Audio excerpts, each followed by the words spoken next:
right, here we are, our Aintree Festival preview for Raining in Horse Racing. We're joined, as always, by resident Bo. Thanks very much, Bo, for coming on. I don't know where your shirts are tonight. That's a bit disappointing. I always like looking at your shirts, see if they're new or that cropped in the aisles. Looks like they're new, which is disappointing. But anyway, listen, we move on. And Jack from Racing Interest is here as well. Jack, thanks very much for joining us, mate. Oh, thanks for having me. It's always a pleasure to come on, so thanks. The big question I've got to ask you, Jack, is because you're actually living over that neck of the woods. Is the weather still absolutely bouncing it now? Oh, it's okay. It's, you know what, we're getting saved by the sun of the day because, I'm saying that today's been awful. It's right, pissed down all day, but last week or so it's been awful of a night, and then during the daytime it's been sunny, and Aintree does dry up pretty quick. So I think that's going to save. I think he'll definitely be on, but it's going to be a bog down here. Like the rain last night, it had me up through the night on the window just about 4 or 5 times. Just it's been the worst I've seen it for a while. Like, yeah, look out for this. The absolute probably best for this soft. I think it was soft heavy in places today. So yeah, I think it'll be heavy. I think heavy all. Yeah, that's right. Right, what we're going to do is we're going to try and fly for this as quickly as we possibly can. Not what we want to do, just to sort of make it a bit of a short, sharp preview for everyone that's listening. So we're going to go through the Grade 1 races for day 1, 2 and 3. And then at the end, if anyone wants to throw any handicap horse involvement, we can do. Grade On and Even Money, Ginny's Destiny, 130. LSA Tom's got the rights not included in there's 4 to 1. And it's whatever else you want for the other two. Right, let's just get stuck into it then, lads. Who was it going this? Was it you, Jack? I think. Were you starting with us for this one, I think? Yeah, of course, we got the Turners winning there. Grey Dawn done very well. I really do like the horse and Skelton. It's probably one of Skelton's best in the yards. I can't see Ginny's Destiny reversing the form with him. I know he finished second to him at Cheltenham last month. I can't see him returning the form at all. I didn't really want to back him at the price. I know I'd done my preview yesterday before the decks this morning, and he was around at 11 to 8, and then the field is absolutely blown apart. I fancied Imagine a 40 to 1 in there, but he hasn't been declared. So what I'm looking at now, I'm looking at Aintree Thompson. I thought he should have stepped up and tipped at Cheltenham. I don't think he's a proper 2 mile. I think he'll be more of a 2.5 miler, a better 2.5 mile than he is a 2 miler, but I just don't think he's better than Grey Dawn over the 2.5 miles. You have got the question whether the race at Cheltenham has took her out of the Ginny's Destiny and Grey Dawn and Aintree Tom's, but they did go. He went toe to toe for a far way out, didn't he? Grey Dawn and Ginny's Destiny. So it's if it's took the toll.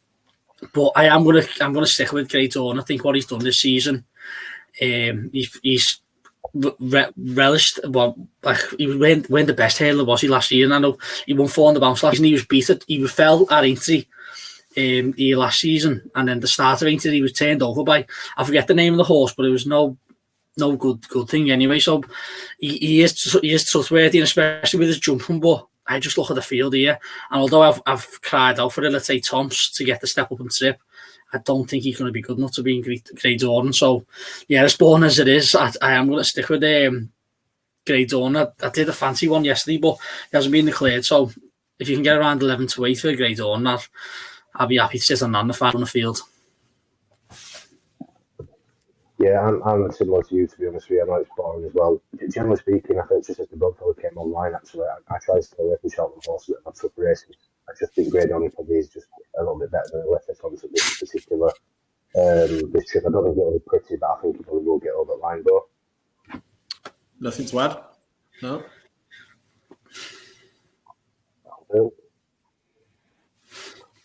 Right. Let's get on to then the juveniles with the 220. But I'll put you on this list. I thought you might be talking about Sergino. He's got a 10 to 11. Cardi 72, Killer Burley 5 to 1, and it's 10 to 1 by the front three. I'm assuming from your perspective, but if you might have to get anything off the back full form, full throttle, then this is probably going to be a steering job, but a pretty straightforward assignment for Sergino. Yeah, fancy Sergino here quite strongly. Cargies must have had a hard race at Cheltenham. She's obviously been very impressive this season, winning at Leopardstown as well, and obviously finished second in the Triumph. But yeah, Sergino for me. I think fresher horse. I mean, he looks such a monster at Cheltenham. I just don't think he's. I don't think he's going to get beaten. I'm interested to see how the Nichols horse goes. He's one that I was very interested in the last day. I thought that was a very impressive performance, giving weight away. But to me, Sergino's just head and shoulders above anything in the juvenile division this year. So, yeah, that's pretty much it. I mean, I was trying to look for some sort of angle into the race, but because of the amount of runners, I just don't think there really is one myself. But yeah, so Sergino for me. Yeah, I'm with you based on what I've seen so far. I think as long as, I mean, he ran at Orteal, didn't he, to be fair, in soft ground, so I can't imagine him being that much pestered about the ground. I'm against him in the European Caliph de Burley. He's an interesting one at 5-1. To see how good he goes. This is a big step up in the trip. Jack, anything to add on that one, mate? No, I had a bit of doubt about Sergino with what happened during in March and February, but I was speaking to Saul yesterday, and apparently he's absolutely flying again. So, well, I'm going to play the ball coming on here, and I couldn't touch Car Keys. She was out and like all out, and still couldn't get past Marjorie. She come there in the snaff and couldn't get there. So I'm happy to let the Nichols horse win at that price. He's the unexposed one, any. But I'm going to play the forecast, but nothing to add, Sergino. Okay, spot on. Easy enough for the first couple of races, anyway. Right, on to the William Hill Ball or Aintree Ball, whatever you want to call it. Jerry Cologne is currently sat favourite 13-8. Shishkin 3-1. Corbett's Cross 4s 10-1. Bar those still some decent horses at 10-1 bar. Also, this for me revolved around Jerry Cologne, and can he come here after a pretty tough race chasing on Galopin de Champs? I know people will allude to the fact that he ran here last time after a race at the Cheltenham Festival, but to me, they're two completely different races. Coming on the back of here, on the back of a Gold Cup race, even if I was coming on the back of an RSA or Brown, whatever you want to call it, for me, are two completely different aspects. It's a different sort of form line completely. Shishkin is the most interesting one for me. I think if he sets off, if he doesn't play up beforehand and all that, he won it really impressively last year. He stayed on and it looked like he seemed to really enjoy the track. So if I was going to have a bet in the race, it'd probably be Shishkin at 3-1. Corbett's Cross, I mean, I wouldn't say he had a tough race at Cheltenham because he seemed to be pretty readily and pretty evenly in the national chase. But I'm not convinced that a flat track over this distance is probably going to see him at his absolute best. I think Cheltenham seemed to suit him to the ground and that sort of staying treatment like it was his forte. So he's not for me at falls. At bigger prices. Braveman's game at 10 to nothing. I think I read somewhere today, you guys might be correct if I'm wrong, but I think they were playing cheap pieces for the first time on this race. Whether they have the desired effect or the bigger effect, I'm not too sure. But he's of slight interest at 10-1, I think, on a bit more of a flat track. But at prices, I'd be happy to have a wager on Shishkin at 3-1. I think he won this race well, and I think he comes here fresh. But again, these prices, like on Shishkin and some of the other ones that we speak about later on, this will depend on how the first couple of Henderson horses run, and you'll probably get a more of a better feel as to the Henderson contingent after the first couple of races. So I don't know if you guys want to add anything like that, Bo. Not too much from me. I think it's a great race. I think it's going to be really exciting. I'm very interested to see how Corbett's Cross goes. I do like looking for a Gold Cup next year, and obviously Emmett sending him here is very, very interesting.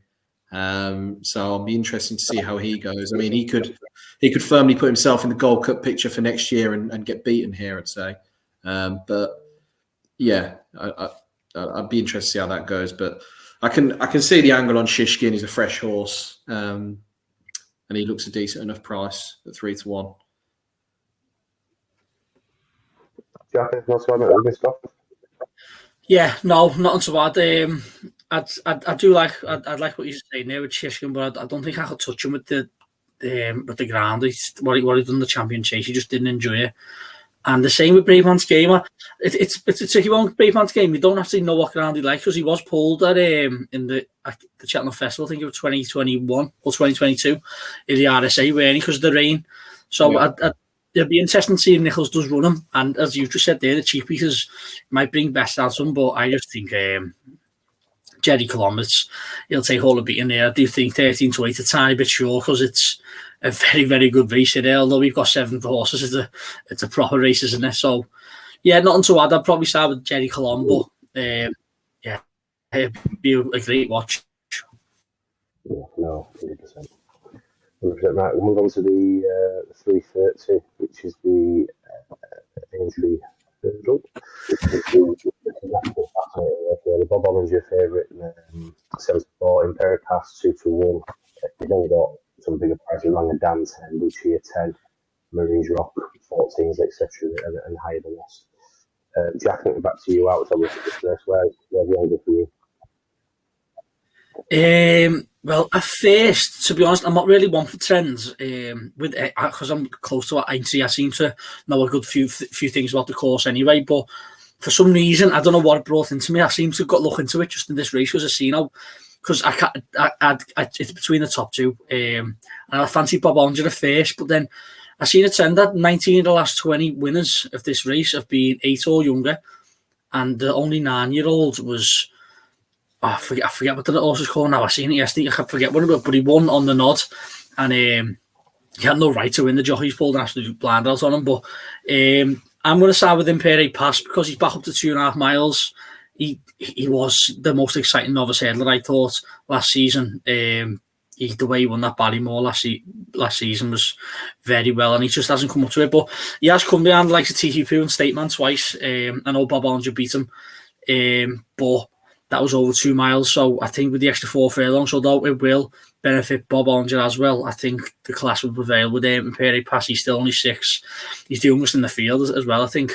So yeah, I'd have Impere Pass me. I do like Bob Olinger. I know he's another Barrymore winner, but I just couldn't trust him. He's 9 now. Impere Pass has improved. He's been saved. I know Bob Olinger hasn't won since he won. Since he come behind State Man with Impere Pass, but I think Willie's had this in mind. I know it was brought up a few months ago, a month or two ago, about him coming here, and he is coming here. I think a flat track like ain't over 2.5 miles. We'll see the old Impere Pass back, I reckon. Well, anything to add to that one, mate? Totally agree. I think he's the best bet of the week. Paul Townend being back on board is a massive plus. Darryl Jacobs obviously a great jockey, but Paul Townend is one of the best in the business. I'd say back him at 2-1. I'd say back him at 20-1 for the Turners because I think he'll be very, very short after he wins this. What else do you think he goes off? I reckon he'll go off favourite. I think I think he'll go off favourite as well. Yeah, I think they'll switch. I think he'll get smashed in on the day. Yeah, I think so. I think just like his form tied in with everything this season, Stateman and Tiupu. I mean, they seem very disappointed with his run against Tiupu, but it doesn't look so bad now. I think he's just bumped into some class horses. He's 6. I mean, he bumped into Tiupu as a 5-year-old, I'm pretty sure. So, like, I just think, yeah, I think he's a good bet. I think it's really interesting.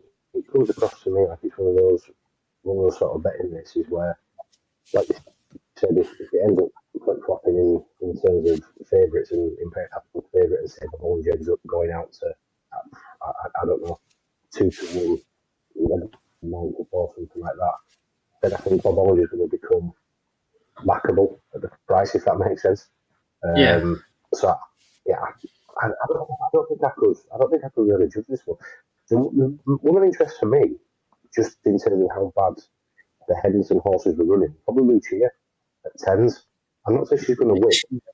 But she ran a blind, didn't she? And she ran an absolute blind at Champion Hurdle. Like, and she gets the weight pull here as well. It's going to be heavy ground.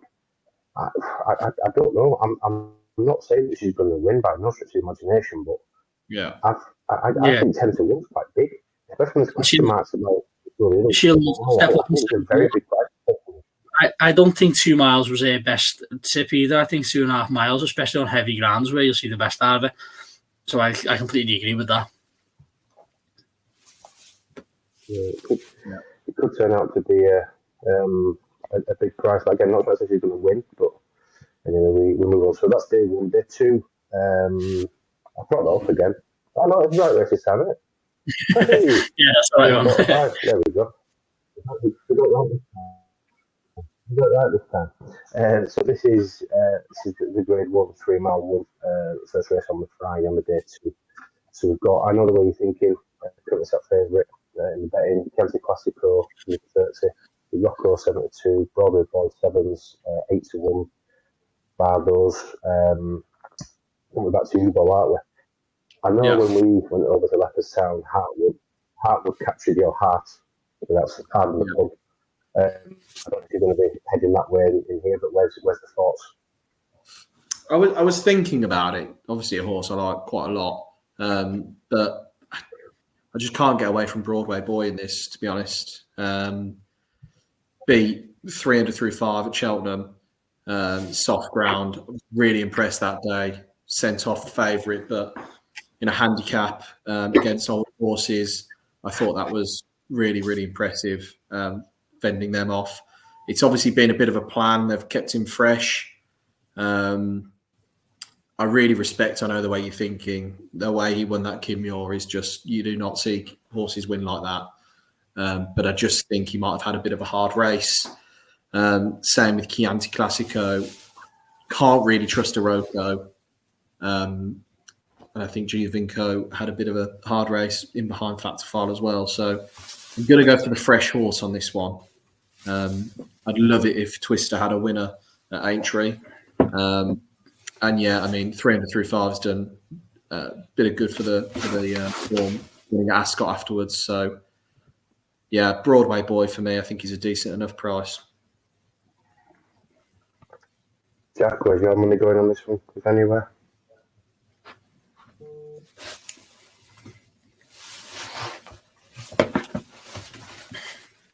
Oh, he's gone.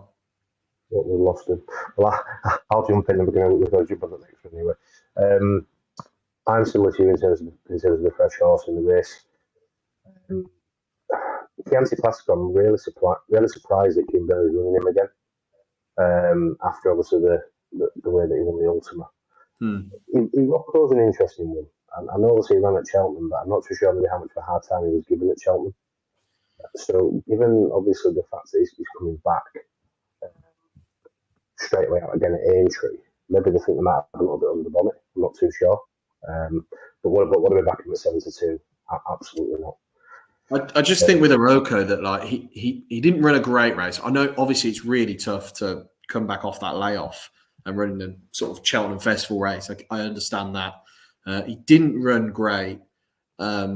And this is a race that's over a lot further. And I'm just not entirely sure if that's the kind of trip he wants on this sort of ground. Do you know what I mean? Just a bit. No, especially 100%. Bounce factor. Like I just wouldn't really want to touch him. I'd let him win essentially at that price. No, and like I say, I don't think I could back him at 7-2. I'm not. I'm not saying he's a bet at 7-2. I just think that I think he might run a decent enough race. Yeah. But yeah, we shall let him move on. I think Jack's trend. I think he's got a few technical issues. So we'll get him back in when we can. But for the time being, we can move on. Yeah. He says.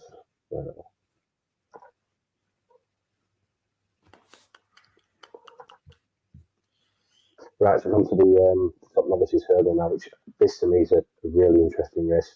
You've got the front three in the Supreme, currently 1-2 in the market. Mystical Power's favourite, Slade Steele, who won the Supreme at 11-4, Firefox 9-2, Dysart Enos 5s, and then it's double figures. The rest, I think a few of them probably won't get entered anyway. I wouldn't have thought they'll probably go for 2 mile 4 race.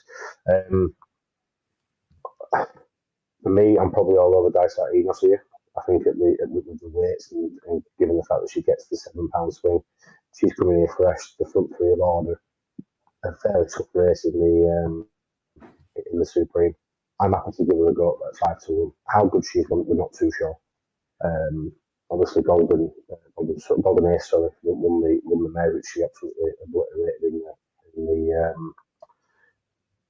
in the bumper before. If you just don't know how good she is and she's at 5-1, I'm happy to take a gamble on her rather than risk the Power Celestial or Firefox, who I think in time probably all went a little bit further. So I think on this flat track, a bit more of a speedier course, I can see guys starting off maybe putting it through to there. What do you think? So it's a race that I've not really looked at yet. I think, didn't Gordon say that Firefox wasn't going to run? I think so. I'm sure I said that he wasn't going to go in this race. I don't think he's not even going to run. I'm not too sure. But, I'm not sure. I thought I read that earlier, but I could be wrong. I do like Dysart Enos. She obviously won here last year. So she's got the course form. Without knowing what turns up, it's quite difficult. In the ground, I think Slade Steele's probably quite difficult to beat. I can't see why Mystical Power, Firefox would turn the form around. That fresh horse, that I like that angle into the race, Dysart Enos. But yeah, outside of that, it's difficult to know what's going to run. I'd like to see Mr. Giff out again. I know he's entered. I don't know if he's going to go, but I'd just like to see him purely from an angle of I'm interested in next season over fences. So yeah, that's about it from me. Yeah, anything on this race? I like Slade Steele. I done what Bo just said there, Firefox. If he did go, I'd like it. I'd like his chances, but Dysart Enos was a decent price of 7-1 last night. But she's being smashed into 5-1 there, and I think a few of these will come out. I don't think Firefox will run. I think she'll short on Caldwell Potter. If he comes here or not on the exchanges, it's looking like he's not going to. I wouldn't be able to back him anyway. First time up for Nichols. I think they've got better plans for him next season. No fences. I'd probably back Slade Steele because he loves the conditions and what he done at Cheltenham. He done it very nicely. A Mythical Power, of course, is another one, but I don't know if he'd like the ground as much as Slade Steele. But I'd probably start with Slade Steele. But I'll probably wait till the final desk before I even have a bet or anything. So yeah, and I would imagine once the final desk kicks in, it'll be a completely different lookout. I would imagine in terms of the betting, in terms of a lot of things. I think and probably people's opinions, like you said, probably changing a lot as well. Once we get to see what's going to run, because I mean, it looks about the race to be fair again. It was quite competitive on paper, so we'll see what happens on that one. Right, on to the 3:30 race on day 2, which is an Elling Chase. We've got John Bond favourite, protector at 3-1, Pick Door with the 30, 7-1 bar those. Bo, I think we'll go back to you now, if it possibly, for the Jack. Remind me. Jack. Is it me? Is it? Sorry about that before, by the way. I've had to my internet box upstairs. It's gone. I've got a little internet box in the loft and it's just fucking finished, so I'll have to come downstairs. Sorry, I've just caused you more work than Craig. Let's work that out.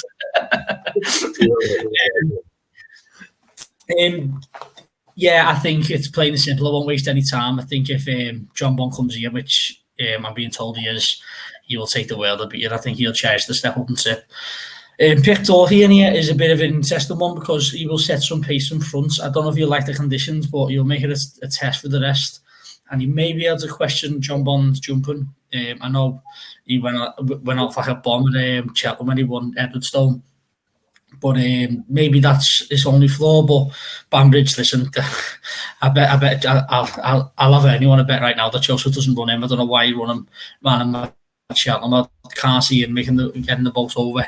And Boyarno couldn't have. He's another one that maybe won't like the conditions. So I'm left with Protector. That's a John Bond. And there's not. I'm never going to pick a Protector over John Bond. I think John Bond's a mile better horse than him. I think he'll love the step up and tip. Just a slight doubt about the conditions that might be get him beat. But looking round, I don't think there's anything else that'll beat him. I think he's the class horse in the race. So I think John Bond is a very nice bet this week. Yeah, don't really disagree. I was hoping Conflated might be a bit of a bigger price, so I can have a bit of an each way on him. But you know, yeah, he's 16s, is he there? Yeah, 16s. 16s. So I'd pick Dory's a horse that I love. I don't know why. He's just a bit of a nutter that I just really warm to. But I think this is a fantastic race, to be honest. I think this is just like the 3 mile race we were looking at earlier. I think this is stacked full of talent. Yeah. And I mean, even down to a horse like Jungle Boogie, you're looking at some very nice horses running. So I'd love to see John Bond do it. He's not. I'm not going to touch him. I'm not going to back him. It's going to be a race that I'll just sit back and watch, to be honest, at the prices they all are now. But yeah, I mean, it's just going to be a fantastic race. I just wonder about the ground and John Bond getting that extra distance in the ground. That's the only slight concern for me. Like, I think he is a 2.5 miler on like good to soft, but yeah, it's a lot of question marks. It's so heavy. Just slight doubt for me, but I think if John Bond does definitely take to the environment, to everything that's going to be going on, I mean, it can get a bit lit up as well, can't it? You'd imagine it'd be good for moving forward if he takes to it well. So I think that might set up some decent races for next season. In terms of going over the further distance as well. So I hope he does that, and I hope he steps up, and I hope he wins, to be fair, for most of it. But could I back him? Absolutely not. Again, it's probably not a watch race for me, I think. I don't think you can trust a few of them in there, to be honest with you, so it's definitely a watch race for me. Right, let's move on. So the 25 race is the second novices hurdle. A bit of a minefield really against defence. We see exactly what's going on in the year, but Jukebox Man's currently favourite. Dancing City, 7-1, Stella Story, 7-1, Better Days Ahead, 8-1, alongside Green to Wrong and Shanghai Bob, and it's 12-1. Bartles. Good luck, though. I'll let you crack on with this one. Yeah, this is probably the most difficult one to sort of find the winner of, but I know everyone wants me to do it, so I'm going to do it.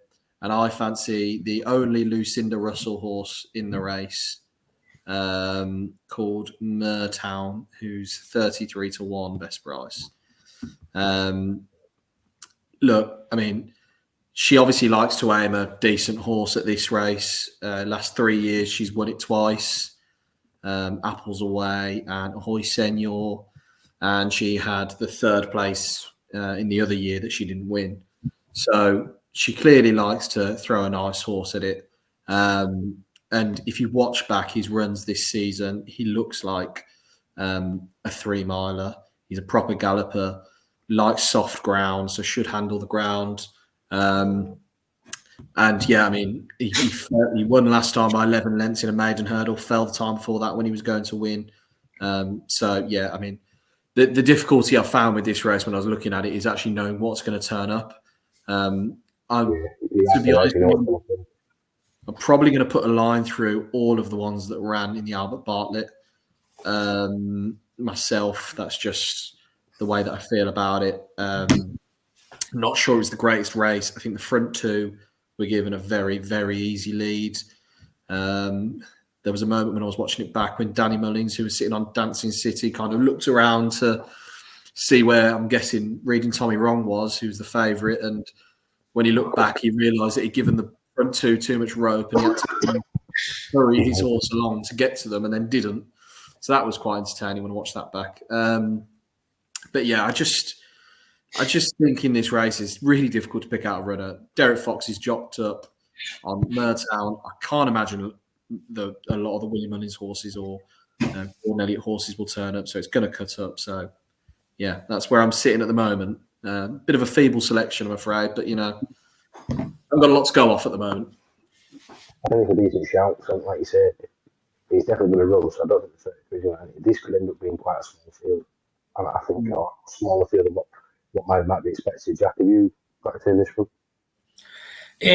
Well, I agree with Bob where he's saying take the Albert Bartlett runners out. I think especially the likes of the Jukebox Man, who will love for the conditions. I think he had an absolute blowout at Cheltenham. Stella Story stayed on. It looked like he could go around again in the end, but he will. I think that'll take it to Tommy Bong. I know we won the Laurels and Ace, but I don't know why everyone's getting excited about him. Same with Dancing City. I've landed on one. I know I just said I'll take all the lines through the Albert Bartlett, but Search for Glory. He finished 7th or 8th in the Albert Bartlett. He needs to be up there with the pace. He needs to be 2nd or 3rd. He's won 3 times on heavy over hurdles, and he got put at the back of the field at the Albert Bartlett, and he was never ever put into the race. I did fancy him that day, and I had a bet on that. He posted a decent price for him. And I was a bit gutted the way the jockey with him out. I think if they reverse the tactics here and go forward, and Johnny Deneen said something yesterday on my preview. He said that he's supposed to someone close with Search for Glory, and he's very, very stubborn. If someone's going to go past him, he's going to fight. He's going to battle on and try and get that position back. But if you ride him at the back of the field, he's not going to be able to do that, and that's why he's just sort of got a bit lackadaisy and never ever got put into the race. So I watched the Albert Bartlett back again, and he didn't get put in the race. So I'm going to give a chance on him. I think he's around 20 to 1, 33 to 1, something around there. I'm going to give him a little shout on that. He'll love conditions. He won on heavy 3 times. So I know Chigginstown have got about 4 or 5 in the race. So it's whatever which one they send. But I think it's not my best fancy of the week, but I just think he's overpriced. Jack, I will be fucking sick if he wins. On the Friday, this is just a little story for you, just an ad lib. On the Friday, the last few seasons, I've followed Gordon Elliott in the Albert Bartlett because I thought this is his kind of race. I know he's not done very well in it, but I thought if there was a race he should do well, it was this one. And the Albert Bartlett, sorry. So I was looking on the exchanges on the morning and I saw Search for Glory and Stellar Story at massive prices. So I was umming and ahhing between the two. And the only thing that swung me to back Search for Glory was the fact that Jack was sitting on its back. And then obviously he's finished 7th. Yeah. Stellar Story's got one. Yeah, I don't know. Through fucking gritted teeth, I'll tell you. Yeah, I don't know why he didn't the way he was, because if you get a chance, just go back and watch his runs. Yeah. And he is a very stubborn horse. When horses try and go past him, he battles back, and he is a proper stayer. He doesn't like horses going past him, but he's not going to get that opportunity if there's already 7 or 8 horses in front of him from start to finish. So he just got lazy and just didn't want to know. So I think if you can ride him more prominently up front, I think he could steal this race. He'll love the conditions. So yeah. Right then, on to final day, only a couple of races left. Into the Mersey Novices Hurdle, Brighton is ahead, 9-2. Slade Steele, who we think might have that in one of the earlier races, is currently 9-2. Caldwell Potter, probably the most interesting horse in this race at 5-1. Then got Billy Ricky Dickey, 7-1, 10-1 Barrows again with some other interesting runners, some of Gordons who we still don't know what's going to be running. Brighton is ahead. I'm still convinced is an exceptional mare. I think she will be the best horse out of the race from the mare's novice hurdle from Cheltenham. This looks more like her sort of trip, I think, as well. I don't think that the race suited her at all at Cheltenham. Jack Kennedy, who, to be fair, very rarely runs a poor race and gives a horse a poor ride. I don't think it probably was his finest day. I think if he would have run it back again, he might have got to the front a bit earlier, tried to make it into a bit more of a stamina test because he said it was a bit of a sprint, and that's not, I don't think, what this horse is about, really. She's won over 2 miles, I think, in the past, but against inferior horses, whereas obviously at the Cheltenham Festival, you just don't run against poor horses. I think he probably got done for a little bit of tour because he did crawl around.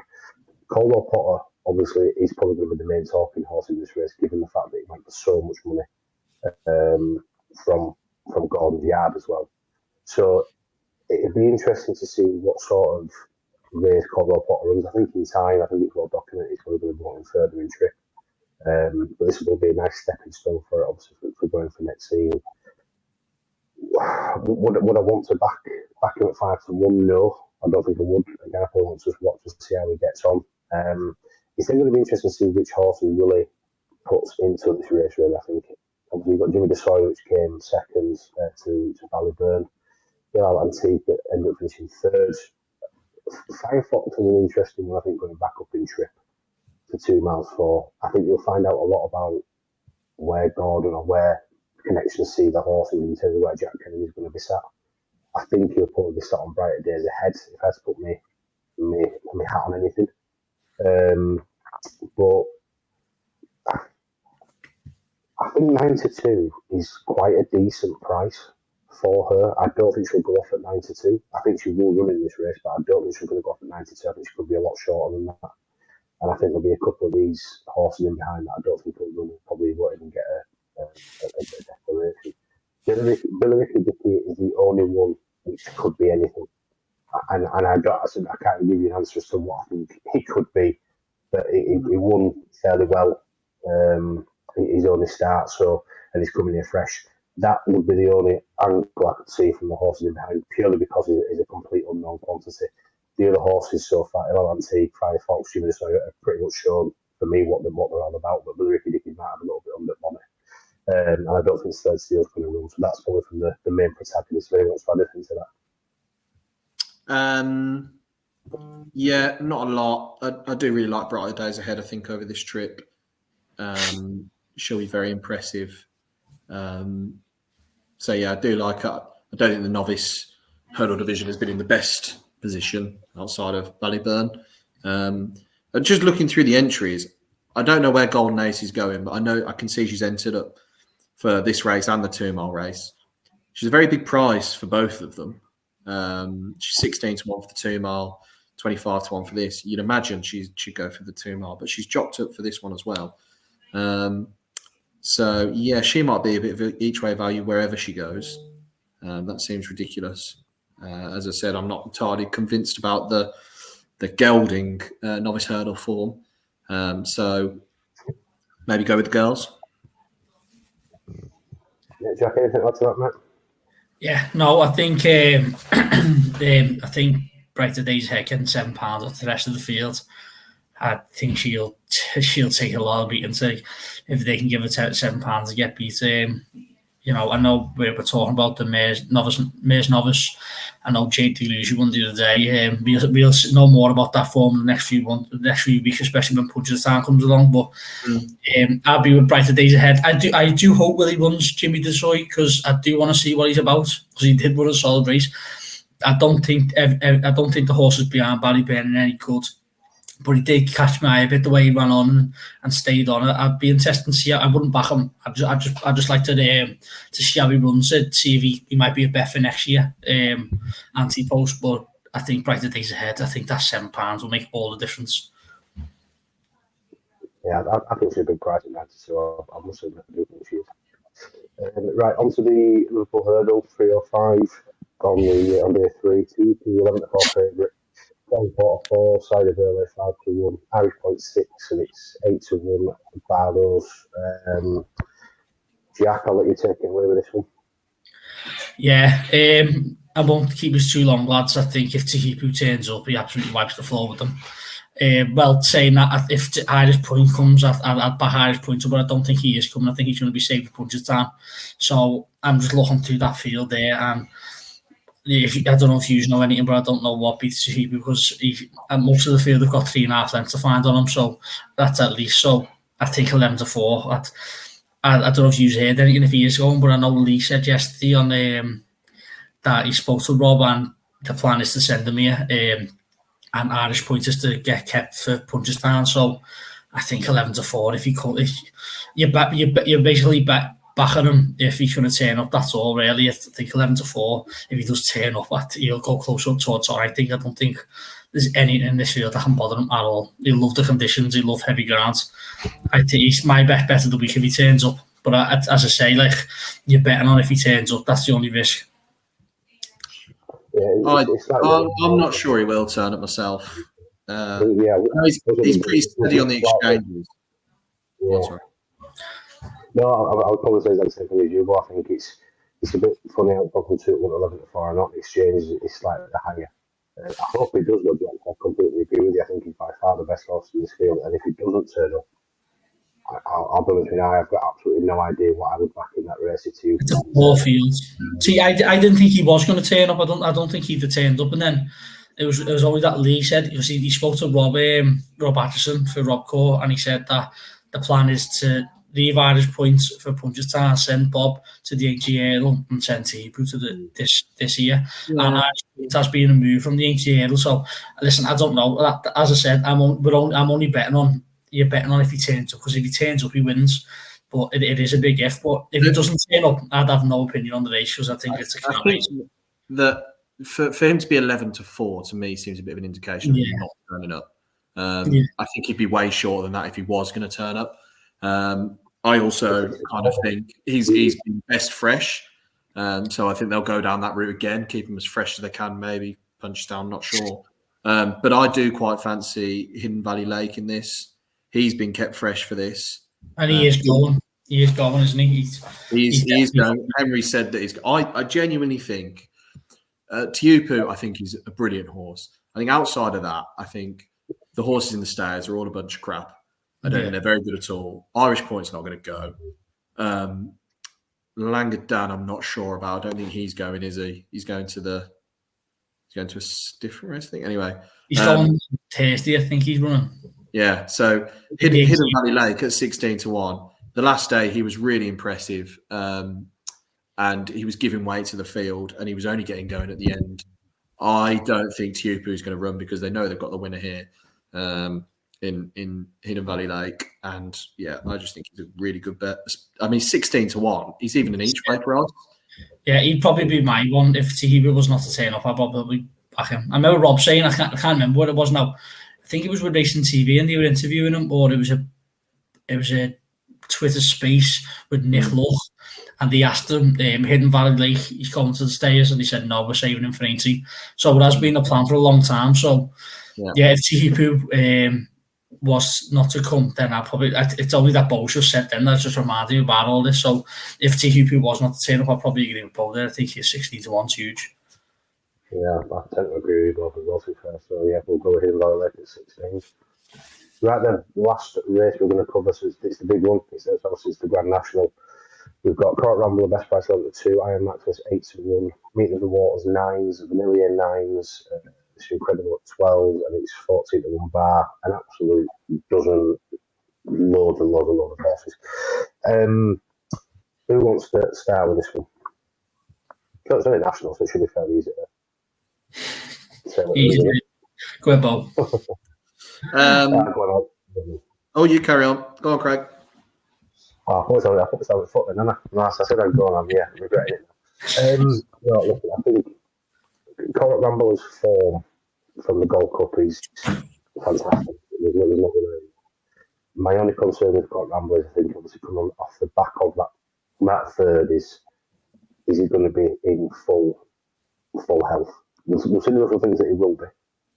He thinks he's not going to have much of an impact on him, and if it doesn't have an impact on him, then although he's in 2 for the Grand National, he should take all the beating, even with the weight that he's got.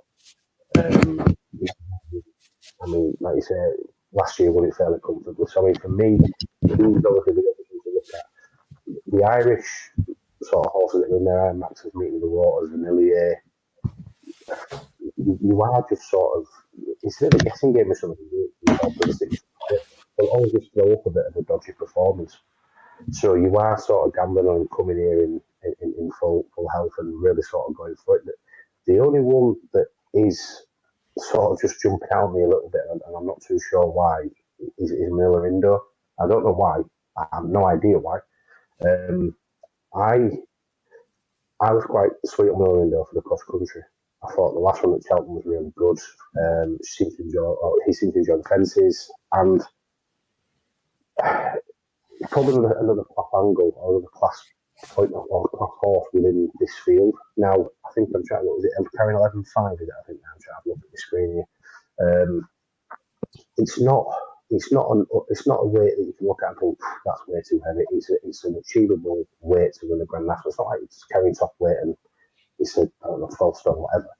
It's a very achievable weight for someone like Miller Indo to win. And as much as there's some decent working horses under the handicap radar, there's also some very good class acts in the race, and Miller Indo is one of those class acts. So I'd be interested to see how he runs. I think 20-1 is a massive price for Miller Indo, especially when people want, or I know some people that might be with you two that are interested in Delta work for the race.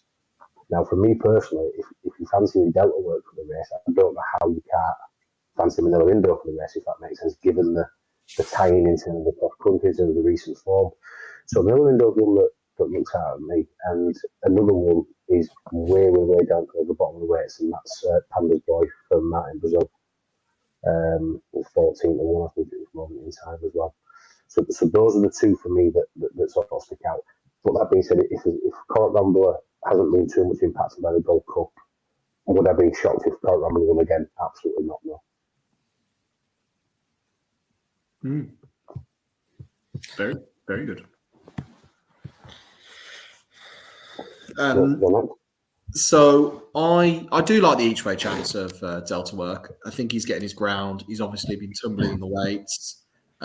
He's a big price. I think last year he was running a very nice race until he unseated. The age doesn't concern me.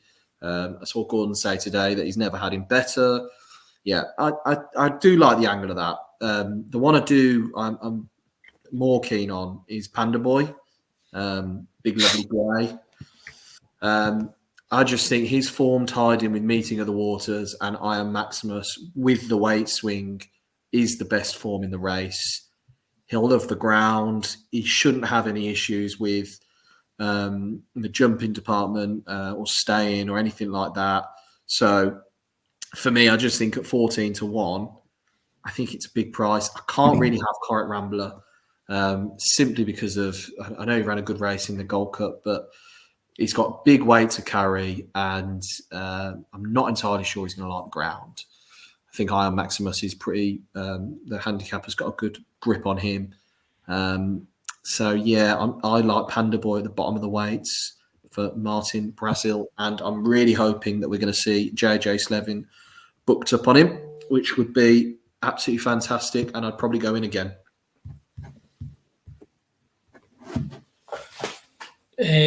I am with. Sorry, I've got two. One you already know. I love the horse Nasalam. I'll start with Nasalam. This has been the plan since the start of the season. He obviously went to the beaches chase at the start of the season after having a poor season last season. He did summer badly in 2022, and that was a result. When horses summer badly, they do it takes a big effect to them. They don't run the same. They don't do anything. So I think Gary Moore just took a line through his season in 2022 going into 2023. But this season, he's just shown his class. They start him off in the beaches chase over the Grand National fences for his first run of the season in October, and he jumped them silly. He jumped every single fence perfectly. He was given an easy time there by Gary Moore, and I think it was more of an experience because they had this in mind. And the plan was never to go to the Gold Cup, but they thought they'll give him a shot because he's only got a few more years left to say, and he wants to get a Gold Cup shot. So they give him a shot. And I spoke to George, who works, he rides him out Nasalan, and they said Niall Houlihan's going to give it easy. If he's not going the pace, if he's not going with it, he's going to pull him up and he's going to save him to the Grand National. And listen, he's not a grade one horse. Gary Moore took a chance with him. He pulled him up and saved him. He didn't want to put him on. He could have carried on pushing him along, but he saved him for the Grand National because this has been the plan. I think 20 to 1, 25 to 1. I think he's a massive price. He will love the conditions. I asked George about if he'd stay, and apparently he stays all day. He will have no issue with the ground.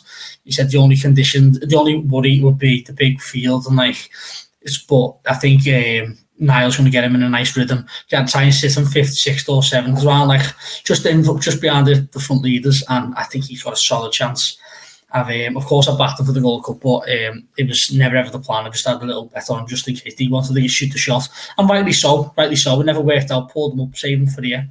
And the other one is Gallia de la Tow, the mare for Dan Skelton.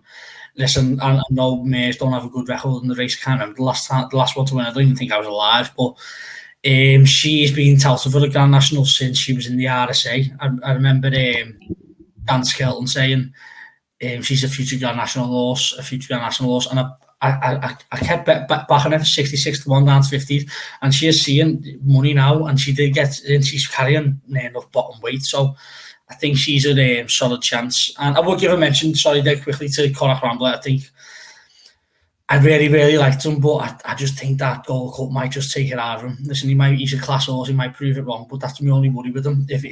If he never ran such a good race in the Gold Cup, I would be on him, even at the price now, 9-2. He does remind me like Tiger Roll when Tiger Roll won the double, but it's just that Gold Cup running me off him. So yeah, it's Naslam and Gallia de la Tolle at the prices.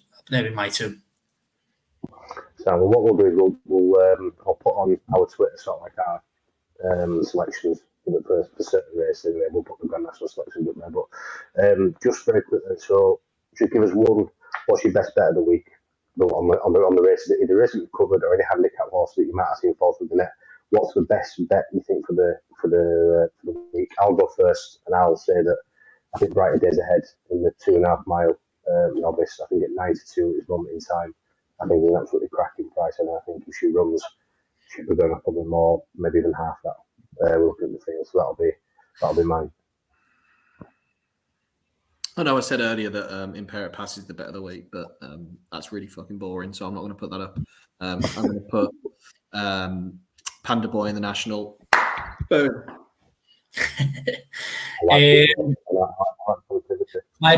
My best bet of the week. I know it's going to sound odd. Imperial Pass OTE would be mine. It would have been Imperial Pass, but I did see at Bethlix's 5.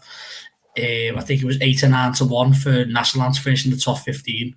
So honestly, that would be my best bet of the week. And if you want to go even further, Gallia de la Tolle's 11 to 10 to finish in the top 20. I've had a bit of bet on them both. You really are going to go off that cliff with Nassalam, aren't you? Oh, I will listen. I will die for the horse. honestly, he cost me a fortune 2 seasons ago, but I've won it all back on him this season. So I think we're level headed now. Hopefully, he can do me a favour. But if you're talking about singles, Imperial Pass is probably my best bet of the week. I love the fact we're going to put on this Twitter wall that one of the best bets of the meeting is the top 15 finish of a horse. No, do not do that. Give Imperial Pass if you have to do that. Don't make that out. Do it. He said it, so do it. Oh, dude, that's too good. Right, listen, chaps, thanks very much for joining us. Pleasure as always. As you know, my Chinese just arrived, so I'm going to get going as the doorbell arrives. But no, thanks very much, guys. Really appreciate it. Jack, you going there this week? I take it you down there? Yeah, I'm there Thursday, Friday. I was there this Saturday, but my cousin's fighting in Manchester Arena. He's his second pro fight. He's fighting on an Eddie Earn card, so I've left me. I'm swerving. I'm going to go down there, and I'll probably get down to Manchester. I'll watch the first races in the pool, and then get down to Manchester for just before the Grand National. So, well, good luck to you. Is it your cousin? Did you say so? My cousin, yeah. Good luck to you, cousin, anyway, and happy punting Thursday, Friday. Well, I'm sure we'll have plenty of chat before that on the group anyway. But hope everyone has some good bets. Hope everyone gets some decent winners. And adios. Best of luck.